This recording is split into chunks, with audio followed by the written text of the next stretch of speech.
नमस्कार, प्रणाम, हर हर महादेव। हम हैं प्रियंका देवी कुशवाहा और हमारे यूट्यूब चैनल भोजपुरिया गीत में आप सभी के स्वागत बड़ुए। तो रउआ सभी के बीच में फिर से वो बहुत प्यारा सा बेटी विवाह गीत हम लेके आ गए बानी, जो कि बहुत प्यारा सा बड़ुए। रउआ सभी गीत के जरूर पूरा सुनब जा। अभी तक ले हमारे चैनल के सब्सक्राइब नहीं कीजिए कैले तो चैनल के सब्सक्राइब, वीडियो के लाइक शेयर जरूर करल जाए। तो चलिए रउआ सभी के हम गीत सुनावत तनी। आई गईले डाल दौरा, आई गईले सिरी मौरी, आई गईले डाल दौरा, आई गईले सिरी मौरी, आदि माई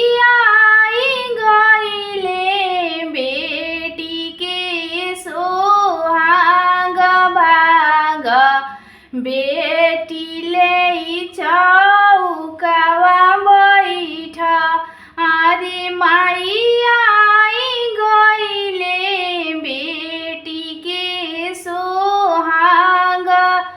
तम बेटी ले चौकावा बैठ,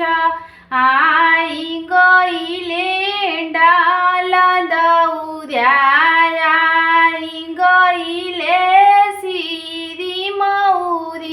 आदि माई आई गईले बेटी के सोहाग भाग, बेटी ले चौकावा बैठ, कहाँ रखबो डाल दौरा, कहाँ रखबो सिरी मौरी,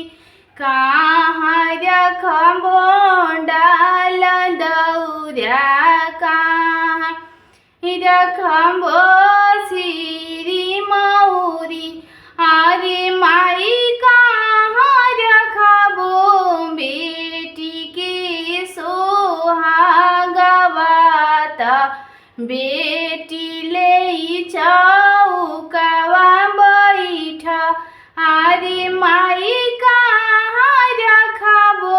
बेटी के सोहाग बात, बेटी ले चौकावा बैठ, अंगना रखबो डाल दौरा, मारो रखबो सिरी मौरी, अंगना रखबो डाल दौरा, मड़वा रखबो सिरी मौरी, आदि माई को हबार रखबो बेटी के सोहागवा, बेटी ले चौकावा बैठ, आदि माई आचरे में रखबो बेटी के सोहागवा, बेटी ले चौकावा बैठ,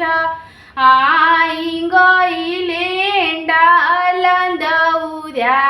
आई गईले सिरी मौरी, आदि माई आई गईले बेटी के सोहाग भाग, बेटी ले चौकावा बैठ, आदि माई